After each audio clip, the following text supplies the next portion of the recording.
맺어 오고 있습니다. 산수유 노란 꽃이 물들고 있더군요. 그리고 또 뉴스에 보니까 매화의 소식도 들려오고 있어요.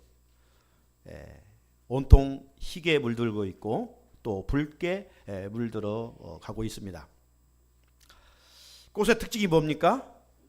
아름다운 모습, 그리고 꽃은 향기가 있기 때문에 사람들로부터 사랑을 받습니다. 그런 의미에서 우리 그리스도인들도 사랑을 받기 위해서는 꽃이 돼야 돼요. 꽃의 아름다움과 꽃의 향기를 드러내며 살아갈 수가 있어야 되겠지요. 그런데 우리의 이 육신의 타락한 죄성을 가진 모습으로는 악취만 풍길 수 있지 향기를 드러낼 수가 없습니다. 그렇다면 악취 대신 향기를 풍기려면 어떻게 해야 되겠어요? 좋은 향을 뿌린다고? 그것이 아니라 내 마음을 주님의 마음으로 채워야 되겠죠. 샤론의 꽃인 예수, 그 예수를 우리가 모시고 살면 어디를 가든지 꽃처럼 향기를 진동하게 풍길 수가 있고, 그러므로 인하여 인정받고 사랑받고 칭찬받는 멋진 그리스도인으로 살아가지 않을까요? 꽃소식이 들려오는 이때에 자연을 통해서 들려주시는 하나님의 음성을 우리가 들을 수 있어야 하겠습니다. 우리가 3월을 맞이하면서 왜 예수님만 믿어야 하는가? 왜 예수님만 믿어야 하는가? 이 물음에 대해서 계속 말씀을 듣고 있습니다. 왜 예수님만 믿어야 돼요? 이 세상에 많은 종교들이 있는데 아무거나 믿고 살면 되지. 왜 꼭 예수님만 믿어야 되는가? 모든 인간은 죄인이지만 예수님은 본래의 모습이 하나님이시기 때문에, 그분은 죄가 없으신 분이시기 때문에, 하나님이시기 때문에 예수님만을 믿어야 죄인된 우리가 구원을 얻을 수 있다라는 말씀을 들었지요. 왜 예수님만 믿어야 되는가? 예수님은 하나님과 죄인된 우리 사이를 이어주는 거룩한 사닥다리가 되기 때문에, 새 언약의 중보자이시기 때문에 우리는 그 예수를 믿어야 됩니다.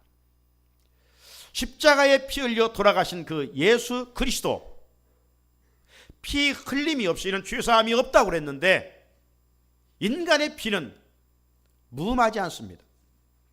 오직 예수 그리스도의 보혈만이 의롭고 흠이 없고 정결하기에 그분의 보혈로 씻김받고 덮음을 받은 자만이 구원을 얻을 수 있으므로 오직 예수 그리스도를 믿어야 됩니다. 자, 오늘은 세 번째, 왜 예수만 믿어야 되는가? 이 물음의 결론적인 답은 예수님은 유일한 구원자이시기 때문입니다. 구원을 얻을 수 있는 길이 여러 길이 아니라 오직 한 길밖에 없기 때문이라고 오늘 성경은 우리에게 말씀해 주시고 있기 때문입니다. 지난 2월 21일 미국의 복음주의의 대부인 빌리 그레이엄 목사님이 100세에 하나님의 부르심을 받았습니다. 이분의 장례식이 미국 시간으로 3월 2일에 거행이 됐습니다. 노스캐롤라이나주 샬럿에 위치한 빌리 그레이엄의 그 도서관 장례식에는 현직 대통령 도널드 트럼프와 부통령 마이크 펜스 부통령 내외가 참석을 했습니다.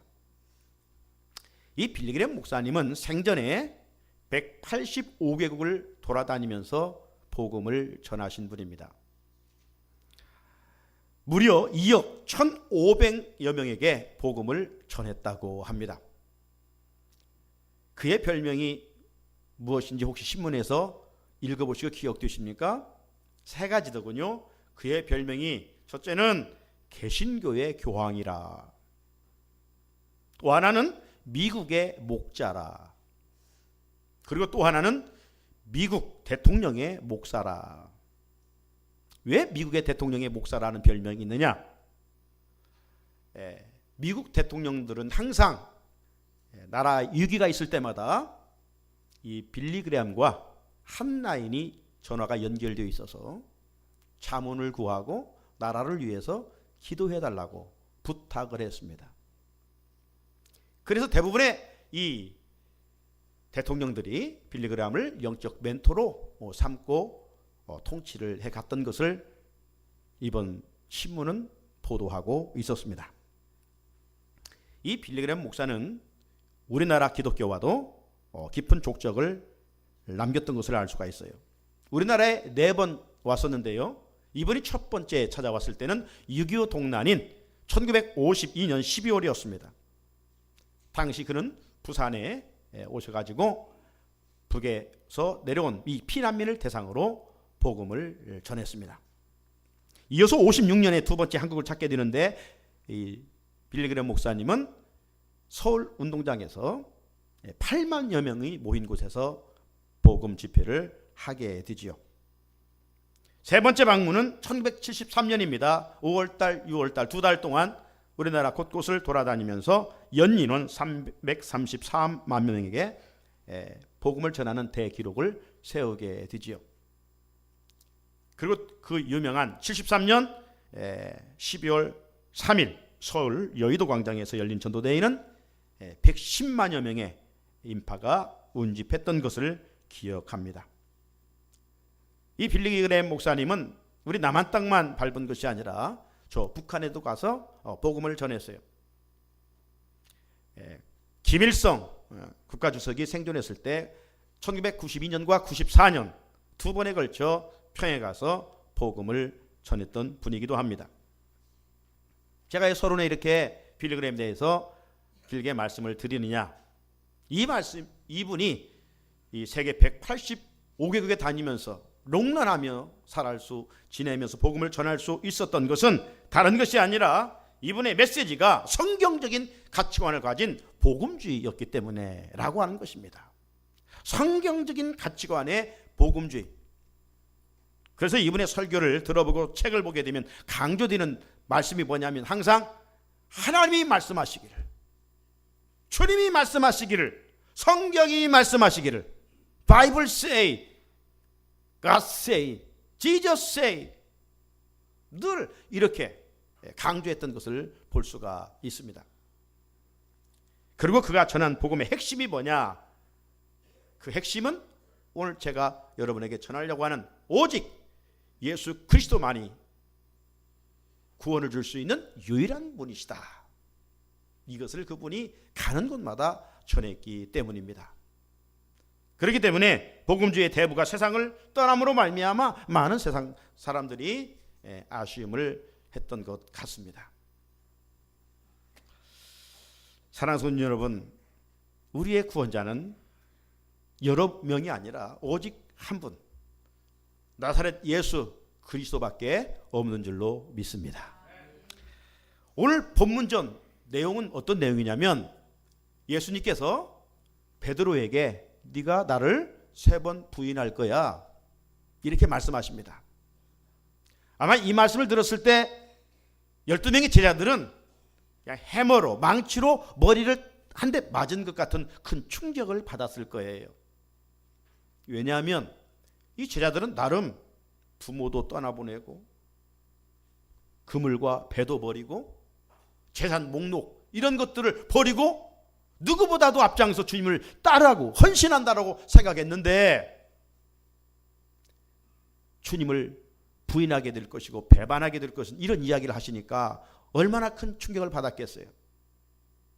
베드로는 뭐라고 했습니까? 모두 주를 버릴지라도 나는 절대로 주를 부인하지 않겠습니다.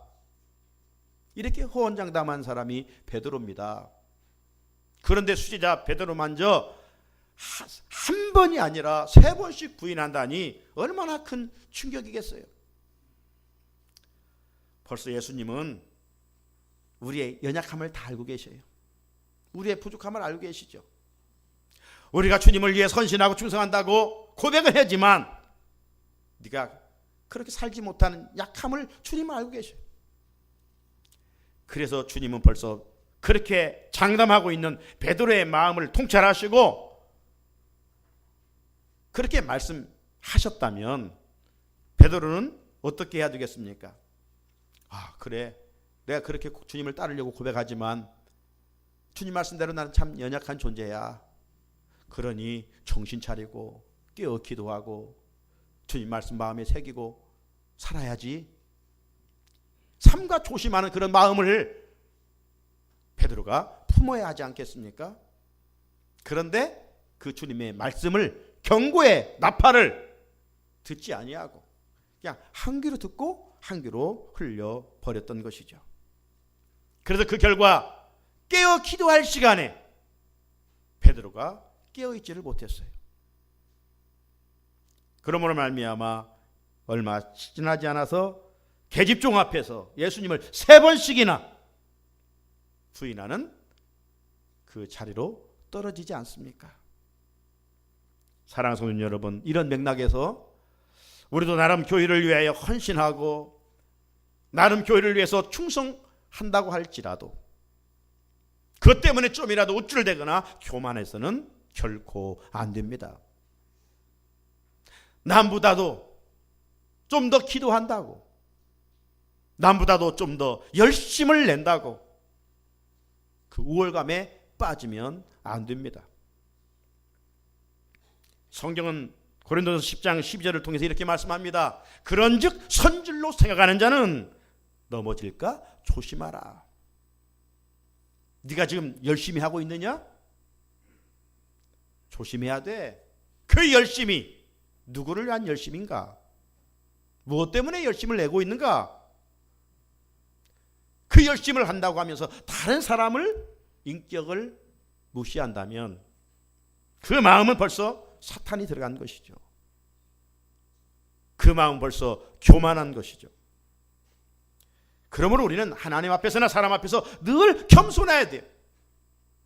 성 어거스틴이 말한 것처럼 그리스도의 덕목 첫째, 둘째, 셋째도 겸손이에요.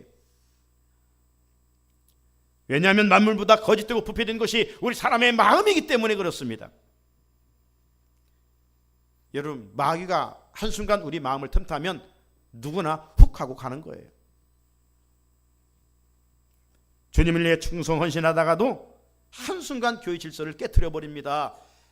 누가 교회를 무너뜨립니까? 열심히 한다는 사람들이에요. 그 열심이 주의 뜻이 아니라 자기 생각대로, 자기의 마음대로, 그래서 자기 주장대로 안 되면 질서를 깨트리는 것이죠. 하나님의 영광을 가리우게 되는 것입니다. 그렇기에 늘 깨어 기도함으로 악한 영이 마음에 틈타지 못하도록 영적 경계를 잘 해야 돼요. 우리 군인들이 즐겨 하는 말 중에 경계에 실패하면 용서할 수 없다. 경계는 가장 기본이에요. 그죠? 다른 것 실패하면 용납될 수 있어요. 그러나 기본기, 경계에 실패하면 용서할 수 없는 거예요. 오늘 신앙인의 기본은 뭡니까? 깨어 기도하는 거예요. 기도하지 않으면 마귀가 우리 마음을 틈타 우리를 무너뜨리게 하기 때문이에요. 베드로 기도할 시간 기도하지 않으니까 3번씩 부인하게 됐어요. 자, 이 말씀을 하신 후 이어서 하신 말씀이 오늘 본문 말씀입니다. 자, 제자들이 앞으로 좋은 일을 할 것이다 칭찬을 했으면 분위기가 밝고 웃음이 있을 것인데 가룟 유다가 나를 은삼시에 팔 것이다. 베드로가 좀 이따 나를 3번씩이나 부인할 것이다. 이런 어두운 얘기, 밝지 못한 이런 이야기를 주님이 말씀하시니 분위기가 가라앉았을 거 아니에요? 분위기가 무거웠을 겁니다. 그때 주님이 제자들에게 하신 말씀이 뭐냐? 그 무거운 마음을 살피신 다음에 주님이 하신 이야기는 그래도 너희들 마음에 근심하지 마. 너희들 마음에 근심하지 마. 1절 보십시오. 너희는 마음에 근심하지 말라. 하나님을 믿으니 또 나를 믿으라. 그렇게 말씀하고 있어요. 지금 어떤 일로 인해서 근심하고 있습니까? 지금 어떤 일로 인해서 우리 마음에 걱정이 짓눌리고 있습니까? 지금 주님이 우리에게 말씀하고 있는 거예요.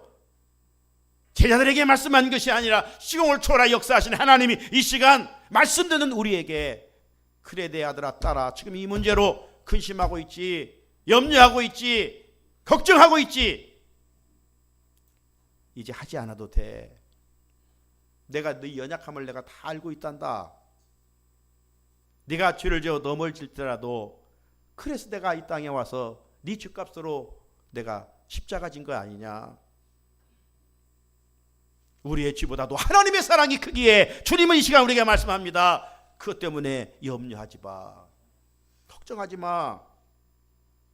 그러므로 우리가 나를 짓누르는 염려 근심을, 세상적인 짐을 치고 묵상할 것이 아니라 우리가 묵상할 것이 뭡니까? 지금 나에게 말씀하시는, 우리 가정에 말씀하시는 염려하지 마, 걱정하지 마, 이 말씀을 우리가 묵상해야 돼요.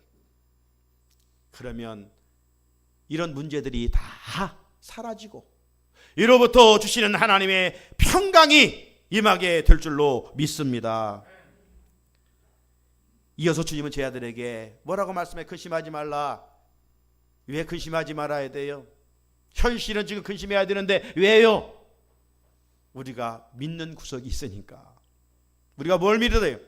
하나님을 믿으니 또 나를 믿으라. 뭔가 사람들은 의지하고 믿고 살아가요. 그러나 그런 것들은 다 바람 같은 것들이 잡는 것 같지만 또 사라져요. 그러나 영원하신 하나님, 불변하시는 하나님, 영존하시는 하나님, 그 하나님을 믿으라. 그리고 나를 믿으라. 주님 말씀하십니다. 여러분, 신앙생활의 기초가 뭡니까? 신앙생활의 기본이 뭐예요?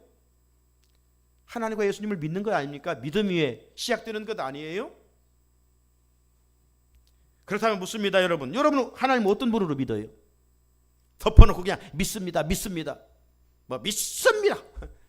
덮어놓고 믿어요? 뭘 믿어요, 여러분? 하나님을 믿는데. 그 골자가 있어야 될 거 아니에요? 그 골자가 뭐냐? 바로 우리가 예배 시간마다 고백하는 사도신경이에요. 사도신경 우리가 지난번 한번 우리가 다뤘었죠. 여러분, 우리가 사도신경에 나타난 하나님, 어떤 하나님을 믿어요? 나는 전능하신 아버지 하나님, 천지의 창조주를 믿습니다. 세 가지 하나님을 믿는다고 우리는 고백하는 거예요. 어떤 하나님? 나는 무능하고 나는 연약하지만 내가 믿는 하나님은 전능하신 하나님, 엘샤다이의 전능하신 하나님. 그리고 어떤 하나님? 그 하나님은 나의 아버지 되신 하나님, 내 아빠 되신 하나님. 그러므로 그 하나님은 자녀인 나를 책임져 주시고 끝까지 인도하시는 그 좋으신 하나님, 그 하나님을 우리가 믿는 거예요. 그리고 어떤 하나님? 말씀으로 세상을 창조하신 하나님, 창조주 하나님을 우리는 믿습니다. 여러분, 이 믿음이 전제되지 아니하면 모래 위에 집을 짓는 것과 같아서 그 믿음은 무너지게 되어 있어요. 세상 환난과 고난의 풍파가 찾아올 때 이 고백이 없으면 하나님을 버리게 돼요. 주변에 이런 사람들이 적지 않습니다. 왜? 내 생각대로 하나님을 믿으니까. 말씀대로 하나님을 믿는 것이 아니라 내 생각대로 하나님을 믿으니까. 어떤 하나님을 믿어요? 전능하신 하나님, 아버지이신 하나님, 세상을 창조하신 하나님, 그 하나님을 믿으라는 거예요. 그 하나님을 믿으면 하나님께서 내게 영으로 임재하시고 우리의 걱정을 물리쳐 주시고 샬롬의 평안을 보장해 주시는 것이죠. 나아가 주님은 나를 믿어라, 예수님을 믿어라. 그러면 또 예수님을, 어떤 예수님을 믿어요? 성경이 참 다 우리가 알고 있으면 좋겠는데 우리 다 알 수 없잖아요. 그래, 그 골자가 뭐예요? 어떤 예수님을 믿어요? 바로 사도신경을 통해서 예수를 믿는 거예요. 거기에 보기엔 어떤 예수님입니까? 나는 그의 유일하신 아들 예수 그리스도를 믿습니다. 그분은 동정녀에서 몸에서 탄생한 것을 나는 믿습니다.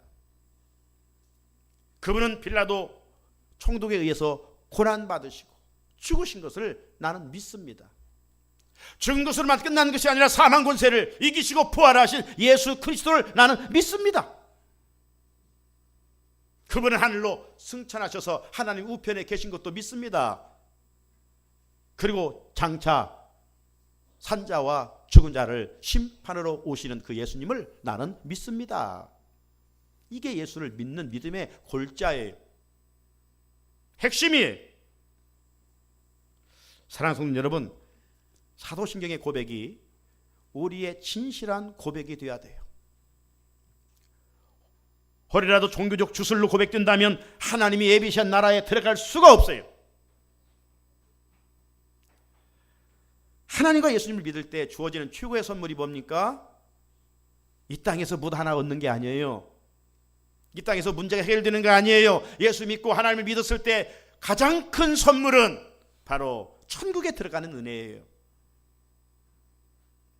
그래서 2절에 주님은 말씀합니다. 내 아버지 집에 거할 것이 많도다. 그렇지 않으면 너에게 일렀으리라. 내가 너희를 위하여 거처를 예비하러 가노니. 우리 가정의 자녀들이 성장하면 결혼을 하게 됩니다. 결혼하게 되면 요즘 결혼하지 못하는 시대에 참 기쁜 일이죠. 즐거운 일이죠. 영광스러운 일이죠. 그러나 한편으로는 또 마음에 무거움이 있어요. 왜 그렇습니까?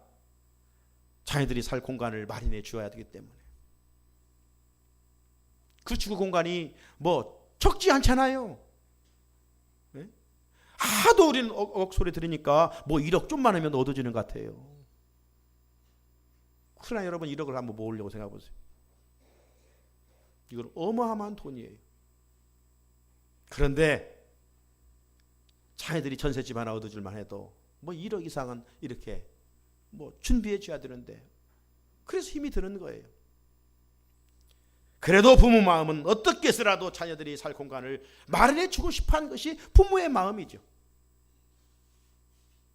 이처럼 우리 아버지신 주님은 우리에게 이 땅에 필요한 것만이 아니라 정말로 좋은 하나님의 나라를 우리에게 예배해 주신다라고 말씀하고 있어요.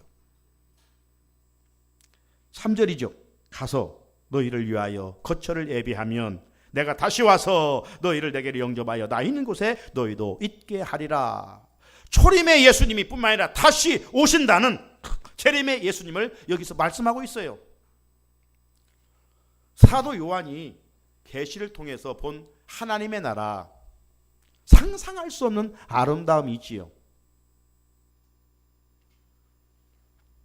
요한계시록에 보게 되면 그 나라는 마치 신부가 신랑을 맞기 위해서 단장함과 같다, 그런 표현을 하고 있어요. 결혼식의 주인공은 신부 아닙니까? 아름다움을 상징하는 것이죠. 거룩함과 순결함의 상징이죠.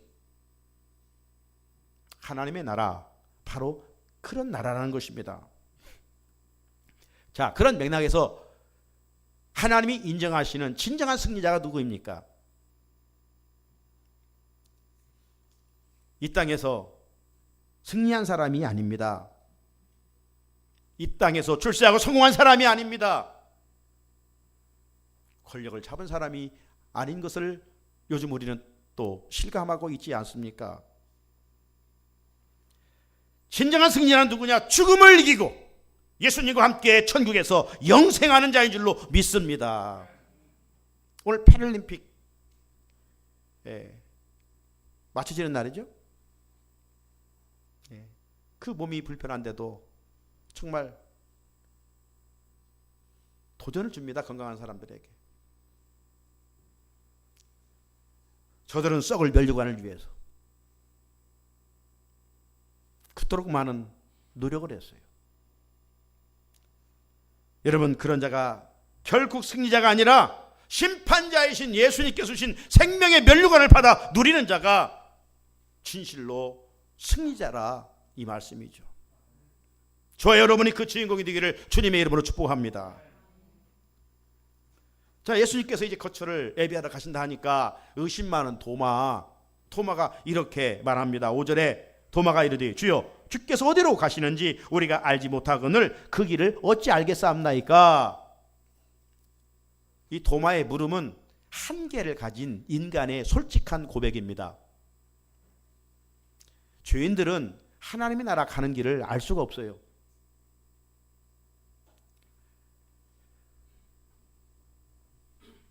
어느 날 공자 선생의 제자가 마음에 늘 한 가지 궁금한 것이 있었어요. 그런 어느 교회가 있었을 때 공자 선생을 찾아갑니다. 선생님, 제가 궁금한 것이 하나 있는데 물어도 되겠습니까? 그러니까 뭔데? 이 물음에 대해서 좀 답을 해주셨으면 좋겠는데요. 그럼 말해봐라. 그러니까 제자가 그렇게 말했어요. 사람이 죽으면 죽은 후의 세상은 어떻게 될까요? 궁금하지 않아요? 그때 공자 선생이 한 이야기가 뭡니까? 야 이놈아, 내가 살아있는 생전의 문제도 다 모르거든. 하물며 죽은 후의 문제를 내가 어떻게 알겠느냐. 공자 선생도 훌륭한 분이지만 죽은 이후에 천국에 대해서는 알 수가 없는 것이죠. 세상에 있는 모든 사람은 다 주인이에요. 도찐개찐이죠. 그러나 그 문제에 대해서 그림처럼 분명하게 생생하게 말씀해 주신 분이 있는데 그분은 바로 예수님이시에요. 그래서 예수님이 오늘 6절에서 이렇게 말씀합니다. 6절에서 핵심적인 말씀이죠. 같이 한번 읽어볼까요? 시작. 예수께서 이르시되 내가 곧 길이요 진리요 생명이니 나로 말미암지 않고는 아버지께로 올 자가 없느니라. 아멘. 인간이 구원받아 천국 가는 길은 오직 한 길밖에 없단다. 분명하게 말씀하셨어요. 사랑하는 성도 여러분, 예수님이 지금 여기 제 아들에게 하는 오늘 우리에게 말씀합니다. 내가 곧 길이다. 내가 곧 진리다. 내가 곧 생명이다. 영어 성경으로 보면 이제 이 부분이 더 확실하게 와 닿을 수가 있어요. 여기 보십시오. I am the way and the truth and the life. 여기 지금 반복되는 단어가 뭡니까? 더라는 거예요. 더라는 거예요. 그죠? 이 더를 우리가 영어에서 중학교 때 정관사라고 그렇게 정관사. 이 정관사가 쓰는 용법이 이제 몇 가지가 있죠. 그 중에 하나가 뭐냐면 유일무이한 곳에 이 정관사 더를 쓰는 겁니다. 유일무이. 이 땅에 두 개가 아니고 딱 하나 있을 때, 딱 하나 있는 것이 뭐예요? 태양 하나밖에 없잖아요. 그러니까 선이라고 표현하지 않고 더 선. 그렇게 표현을 하는 거예요. 하나밖에 없으니까. 예수님이 여기에서 내가 길이다 진리다 생명이다 할 때 그냥 여러 개 길을 말하는 웨이로 이야기하지 않으시고 더 웨이, 한 길밖에 없다는 겁니다. 원 웨이, 한 길밖에 없다는 거예요. 이 의미를 우리가 바로 알아야 됩니다. 구원의 길이 여러 길이 있지 않고 생명을 얻는 길도 여러 길에 있지 않다는 것이죠. 3월의 주제, 왜 예수님만 믿어야 하는가? 왜 예수님만 믿어야 되는가? 여기에 대한 분명한 답을 얻게 됩니다. 자, 그럼에도 불구하고 이 악한 마귀는 사람들의 마음을 틈타서 이 예수님의 진리를 부정하게 합니다. 이 논리가 지난번 말씀드린 종교다원주의예요. 종교다원주의가 뭡니까? 모든 종교에도 구원이 있다. 매력적이잖아요. 다 종교가 다 선하게 살고 좋은 일 하자고 하는 거 아니냐. 그러니 어떤 종교든지 믿고 가면 나중에 좋은 세상 갈 거 아니냐. 이 논리가 종교다원주의입니다. 가는 길을 다를 뿐이지 만나는 곳은 한 곳이라는 거예요. 그러면 종교다원주의자가 그런 예를 들죠. 산을 정상하는 것으로, 등산하는 것으로. 그 관악산을 간다. 관악산을 간다 할 때 가는 길이 한 길만 있는 것이 아니다. 서울대 입구를 통해서도 가는 길이 있고 과천을 통해서도 가는 길이 있고 안양을 통해서도 관악산을 가는 길이 있는 것처럼 어떤 종교를 믿고든지 나중에 천국은 다 거기에서 만난다. 이게 종교 다원주의예요. 함께 한다니까 세상 사람들은 참 잘 먹힐 논리 아닙니까? 그러면서 왜 기독교만은 배타적이냐, 왜 기독교만 독선적이냐 비난하지요. 여러분, 우리가 좋은 일을 하자고 하는 데는 종교가 연합해야 되죠. 독립만세 운동할 때 당시 우리 기독교는 아주 미미했습니다. 1919년에는. 하지만 나라의 독립에는 천도교와 불교 34면 중에 16명이나 거의 과반수가 기독교인 아니었습니까? 기독교인들만이 우리나라 사랑하자 그렇게 하지 않았어요. 주도적으로 하되 불교도 천주교도 같이, 천도교도 같이 하는 것이죠.